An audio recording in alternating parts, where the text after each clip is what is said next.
할렐루야. 오늘도 하나님의 은혜와 평강이 여러분 가운데 함께 하기를 축복합니다. 오늘도 묵상의 말씀을 통해서 나에게 주시는 하나님의 말씀을 듣는 은혜로운 시간이 되기를 축원합니다. 이 시간 하나님께서 우리에게 허락해 주신 말씀은 민수기 1장 20절에서 46절 말씀입니다. 이스라엘의 맏아들 르우벤의 자손 가운데에서 군대에 입대할 수 있는 20살이 넘은 모든 남자를 각각 가문별, 가족별로 그 머리 수대로 하나하나 명단에 올렸다. 르우벤 지파에서 등록된 사람의 수는 46,500명이다.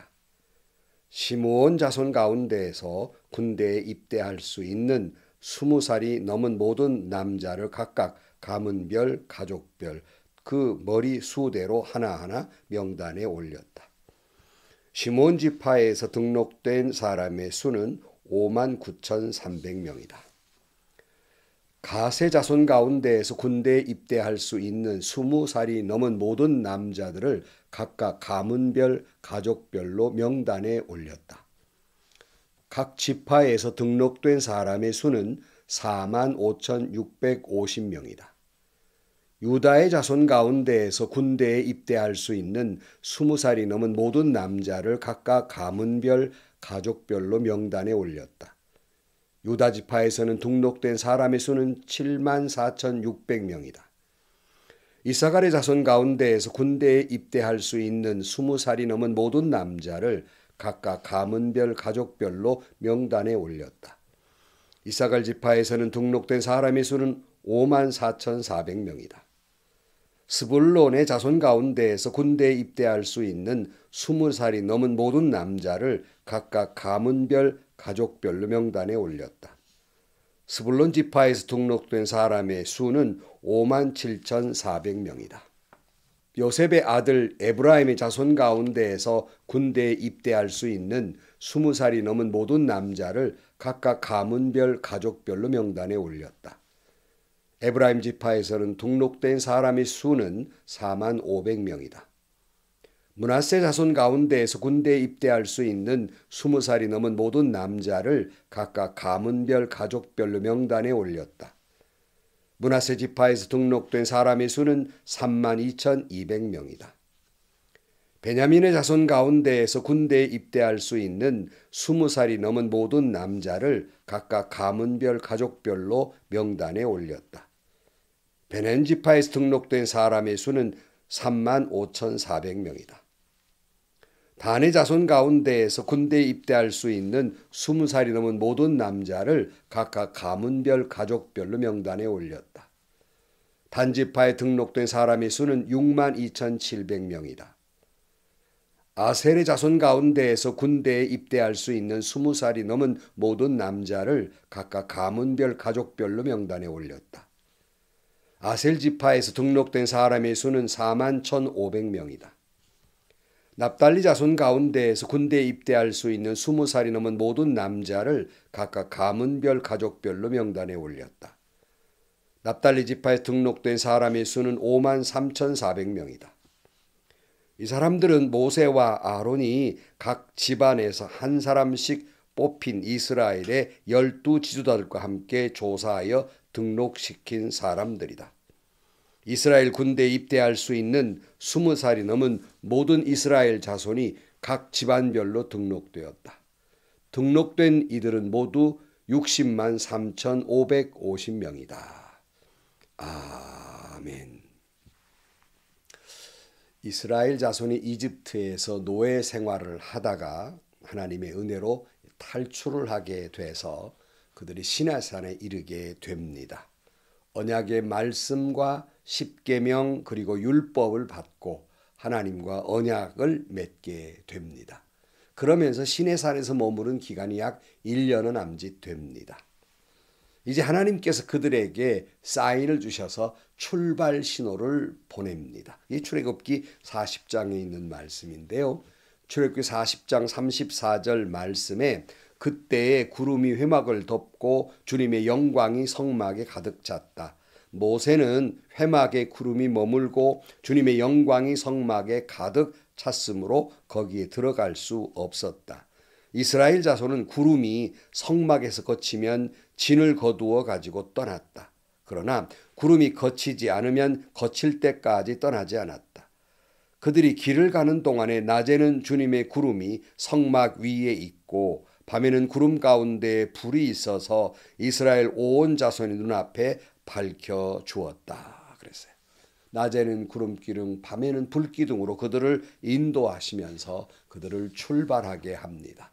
가나안으로 출발하게 되는데요. 바로 직전에 하나님께서 시내산을 떠나 가나안으로 가기 전에 이스라엘 민족에게 이제 떠나는데 오합지졸로 그냥 보낼 수는 없었습니다. 나올 때야 정신없이 나와서 오합지졸이었지만은 이제 하나님의 언약을 맺고 가나안으로 정식으로 출발할 때 진영을 배치해야 했습니다. 또 앞으로 닥칠 많은 민족의 저항 가운데에서 분쟁에서 승리할 수 있도록 군대를 조직하기 위해서 인구조사를 하게 됩니다.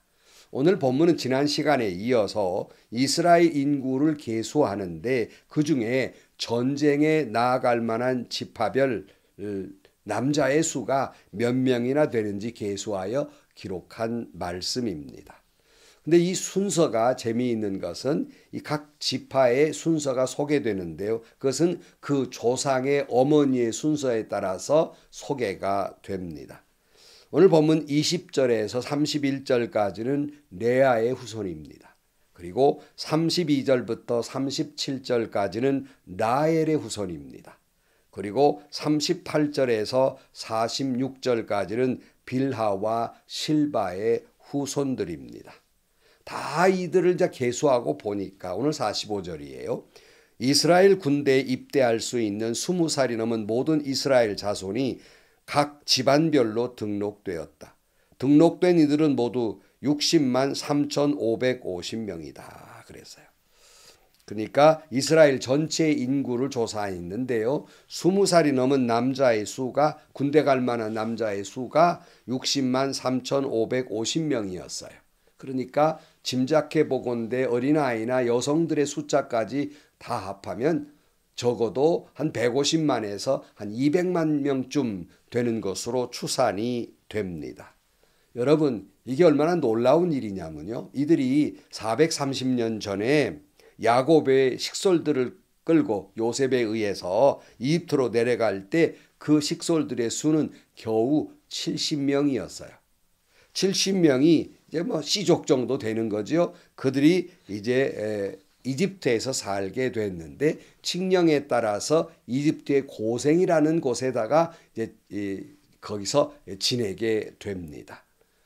고센 지역을 이스라엘의 입장에서는 마치 어머니 배와 같다. 학자들은 그렇게 말합니다. 왜냐하면 거기서 오랜 시간을 지나면서 점점 이제 이스라엘이 커져갑니다. 그래서 430년 후에 숫자를 이제 오늘 계수해 보니까 200만 명이 넘는 민족이 된 것입니다. 그래서 학자들은 이스라엘 민족이 고센 지역에 있을 때는 어머니 배 안에 있다고 한다면 그들이 이제 홍해를 건너서 출애굽할 때는 어머니 배에서 출산했다. 이스라엘 민족이 탄생했다. 이렇게 이야기하기도 합니다. 그러고 생각해 보면 모든 것이 은혜가 아닐 수 없었습니다. 이들이 인구조사를 해서 앞으로 나아갈 군대를 조직하는 것도 중요한 일이었지만 인구조사를 해서 하나님의 은혜를 기억하는 것이에요. 그렇다면 여러분에게 묻고 싶은 말씀이 있어요. 그것은 여러분은 지금 무엇을 계수하며 사십니까? 무슨 말씀이냐면 통장 잔고가 얼마나 있는지, 내가 살고 있는 아파트 값은 얼마나 올랐는지, 또 내가 소유한 주식이 얼마나 값이 올랐는지 이런 것 계수하고 계십니까? 물론 이런 것들을 계수하는 것이 나쁘다는 말이 아니에요. 제가 묻고 싶은 말씀은 그런 것에 대한 그만큼 관심이 있고 계산해보고 계수해 본 만큼 하나님의 은혜를 기억하고 계수해 보셨느냐 하는 것이에요. 그러니까 이스라엘 백성들이 자기들 민족이 장정만 60만이라고 자랑할 것이 아니라 거기에 앞서서 겨우 70명이 가솔들이 장정만 60만 명이 됐으니 하나님의 은혜를 기억해야 할 것이 아니냐 하는 거예요. 여러분, 하나님은 은혜를 기억하는 자에게 또 다른 은혜를 베풀어 주십니다. 시편 103편 2절 말씀에 내 영혼아 주님을 찬송하여라. 주님이 베푸신 모든 은혜를 잊지 말아라 그랬어요. 하나님은 계속해서 이스라엘 민족에게 나는 너희를 이집트에서 탈출시킨 여호와다라고 말씀을 거듭하면서 그 은혜를 잊지 않도록 말씀을 계속하세요. 신명기 6장 12절 말씀에 보면 당신들이 그렇게 될 때에 당신들은 이집트 땅 종살이하던 집에서 당신들을 이끌어내신 주님을 잊지 않도록 주의하십시오.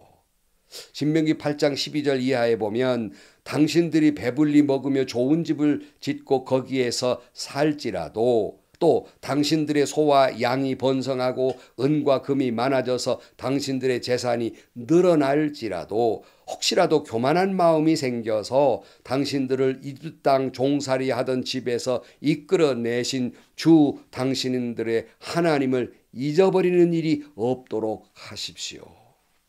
신명기 8장 18절 말씀에 그러나 주 당신들의 하나님이 당신들의 조상에게 맹세하신 그 언약을 이루시려고 오늘 이렇게 재산을 모으도록 당신들에게 힘을 주셨음을 당신들은 기억해야 합니다. 이 모든 결과를 보면 하나님이 아브라함과의 언약의 말씀을 성취하셨고 거기에 따라 이스라엘에게 은혜를 베풀어 주었다는 거예요. 그러므로 여러분, 하나님은 하나님의 은혜를 기억하는 자에게 더 큰 은혜를 주십니다. 하나님은 하나님의 은혜를 기억한 자에게 더 큰 복을 내려 주실 것입니다. 이스라엘 알프스 산에 양치는 목동들이 해가 저물어서 내려갈 때 내려가자 하는 사인도 되고 내려오면서 하나의 관습이 있다고 그래요. 그 관습은 반대편을 향해서 힘껏 외치는 거예요. 주께서 여기까지 우리를 도우셨습니다 하고 산을 향해 외치는 겁니다. 그러면 저쪽 건너편 목동이 화답을 해요. 똑같은 말로 주께서 여기까지 우리를 도우셨습니다. 그러면 여기저기 메아리가 울리고 다른 목동들이 여기저기 외침으로 말미암아 하나의 아름다운 합창과도 같은 소리를 낸다고 합니다. 여러분, 날마다 순간마다 주님이 나에게 베풀어 주신 은혜를 계수해야 하겠습니다. 하나님이 나에게 줄 걸 계수하는 것이 아니라 이미 주신 은혜에 대해서 감사하고 은혜를 기억하는 자에게 더 큰 은혜를 주십니다. 지금까지 나에게 베풀어 주신 그 은혜가 얼마나 놀라운지. 최근에 제가 은퇴를 하고 은퇴 목사님 몇 명들이 모여서 예배를 드리게 됐는데요. 은퇴를 하고 보니까 은퇴한 목사님들이 참 어느 교회 가야 할지 난감할 때가 있어요. 섬기던 교회에 가면 새로 오신 목사님에게 부담이 되기 때문에 부담스럽지 않기 위해서 다른 교회를 찾아다니는데요. 그러다 보니까 몇 가정이 모여서 한 장소에서 예배를 드립시다. 그래가지고 다른 교회 설교 청탁이 있으면 가지만 그러지 않으면 거기에서 예배를 드리게 되는데요. 어느 교회의 성도님께서 자기 건물을 무상으로 빌려주셔서 거기에서 몇 주 전부터 예배를 드리게 되었습니다. 근데 모두 모여서 목사님들이 한결같이 하는 말씀은 결국 은퇴하고 보니까 우리가 할 수 있는 말은 다 은혜였다. 이 말밖에는 할 말이 없습니다. 다 하나님의 은혜였습니다. 그렇잖아요. 여러분도 다 하나님의 은혜였지 않겠습니까? 다시 말씀드립니다. 하나님의 은혜를 기억한 자에게 은혜 위에 은혜를 주시는 하나님이십니다. 기도하겠습니다. 하나님, 저희들은 받을 것만 계수하며 받은 은혜를 계수할 줄 모르는 어리석은 저희들입니다. 모든 것이 하나님의 은혜한 것이 없음에도 불구하고 또 다른 걸 바라는 어리석은 저희들, 내가 가져야 할 것만 계수하고 있는 저희들을 용서해 주시고 이미 주신 은혜에 대해서 감사하는 저희들 되게 하시고 그런 자에게 은혜 위에 은혜를 베풀어서 하나님의 은혜 가운데 살아가는 저희들이 되게 하여 주옵소서. 예수님의 이름으로 기도하옵나이다. 아멘. 살아가는 성도 여러분, 정말 순간마다 생각하면 은혜 아닐 때가 어디 있어요. 모든 것이 은혜지. 그러므로 여러분, 다시 말씀드리지만 은혜를 기억한 자에게 하나님은 은혜를 더욱 베풀어 주십니다. 하나님의 은혜를 기억하고 모든 것이 은혜입니다.